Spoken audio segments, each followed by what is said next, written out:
In the past few billion years, Earth has been pummeled by asteroids, crashed into other planets, and frozen over several times. Not to mention being ruled by all kinds of crazy life forms. Sometimes it's a wonder that our blue homeworld has survived it all. But if we want to take a whirlwind tour of our planet's history, we'll have to start way back at the very beginning. Some 4.5 billion years ago, our solar system began to emerge out of a dense cloud of interstellar gas and dust. This cloud collapsed into a swirling disk of matter that got hotter and hotter and hotter until hydrogen fused into helium. And just like that, our sun was born. And baby Earth was on its way too. After the birth of our star, all the matter on the farthest ends of the spinning disk began to clump together. These clumps would be the seedlings for the planets and moons in our solar system. As they accumulated more matter, they grew bigger and more spherical. The clumps in the cooler regions of the solar system were mostly made of ice, liquids, and gases. Closer to the sun, all the rocky material formed the inner planets like Mars and Earth. This young Earth was incredibly active, volcanically speaking. It spewed out gases like hydrogen sulfide, methane, and carbon dioxide. These gases made up the very first atmosphere on our planet. Early Earth was constantly bombarded by large asteroids and comets, and soon Earth experienced an even more violent collision. Theia, a planet the size of Mars, slammed right into our young world. This epic collision threw chunks of matter all around Earth's orbit, and then gravity bound them together into what we know now as the Moon.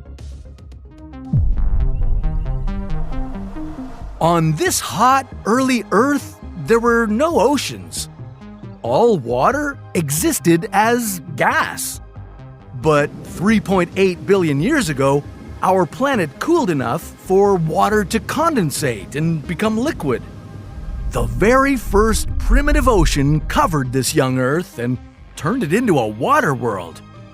H2O is an essential ingredient for creating living things, so with all that water, life appeared on Earth about 3.7 billion years ago. These earliest forms of life were microscopic organisms, but it was nearly a billion years after that that some of these organisms changed the course of the world. Earth didn't stay as a water world very long. Soon, the very first continents emerged from the ancient ocean. Scientists call them cratons. As more and more land rose from the ocean, the very first supercontinent appeared on the planet. Valbara wasn't exactly a supercontinent, it was pretty small.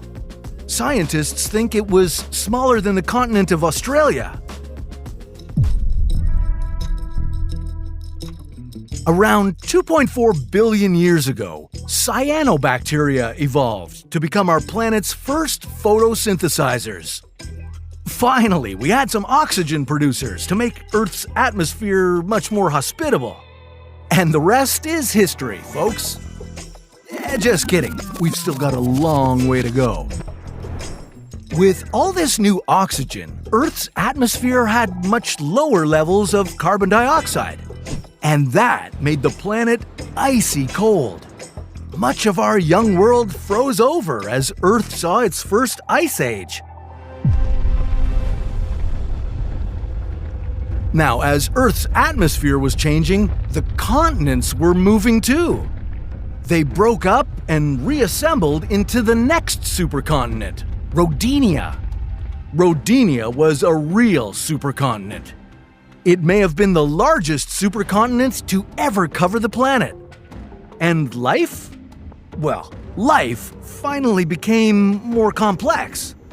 But then something happened. Rodinia broke apart and a new supercontinent assembled. This one was called Pannotia. Then, between about 540 and 485 million years ago, there was an explosion of new life. This time was called the Cambrian explosion, and the animals that evolved during this period had hard body parts, like shells or spines. The most famous of all were the alien-looking trilobites. Around 440 million years ago, the climate suddenly shifted and the temperature of the ocean changed dramatically. Earth saw its first mass extinction event. This was the Ordovician Silurian extinction, and a majority of the life that had been spreading around the planet vanished. Many of these life forms laid the foundation for the ecosystems that we have on Earth today. Somewhere between 420 to 350 million years ago, the first trees arose from Earth's soil. And the first animals made their way to land, too. 250 million years ago, the planet was covered by our last vast supercontinent, Pangaea. Sadly, it was also during this period that Earth witnessed the greatest mass extinction event in our history, the Great Dying. Huge amounts of greenhouse gases and accelerated global warming wiped out about 90% of all species on Earth. But this mass extinction helped pave the way for the next wave of animals to evolve. 240 to 230 million years ago, the first dinosaurs appeared. For the next 150 million years, they'd rule the land. If you were there, you'd have witnessed the gigantic sauropod Argentinosaurus, the largest land animal ever. Or you might have been chased by one of the Earth's greatest apex predators, the T-Rex. And you'd also witnessed Pangaea breaking up and forming the continents we know today. Okay, you may already know where this is headed. 66 million years ago, an asteroid slammed into our planet, right where Mexico sits now. And it coughed up so much debris into the atmosphere that it blocked out the sun.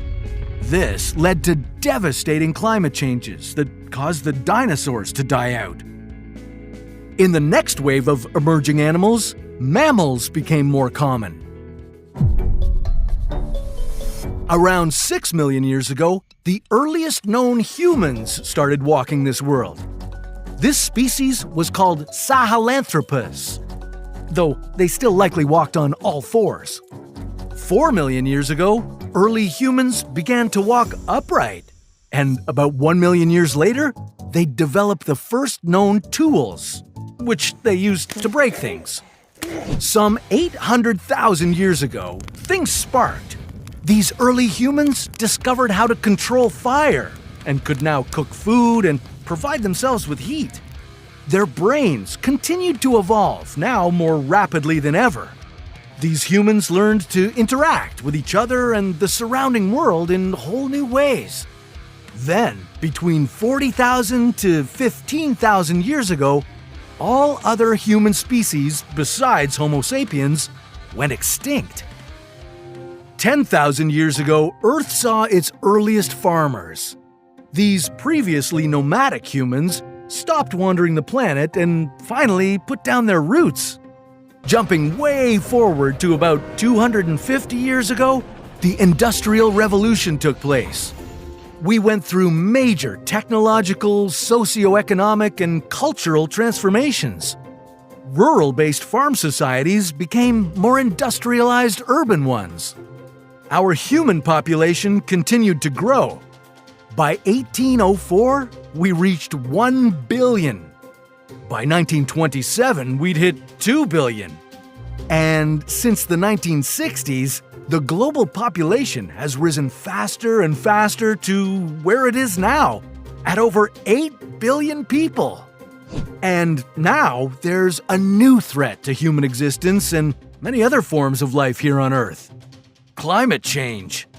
Temperatures and sea levels are rising worldwide, and biodiversity is declining. We could be on the verge of another mass extinction event if things don't change. But that's a story for another What If.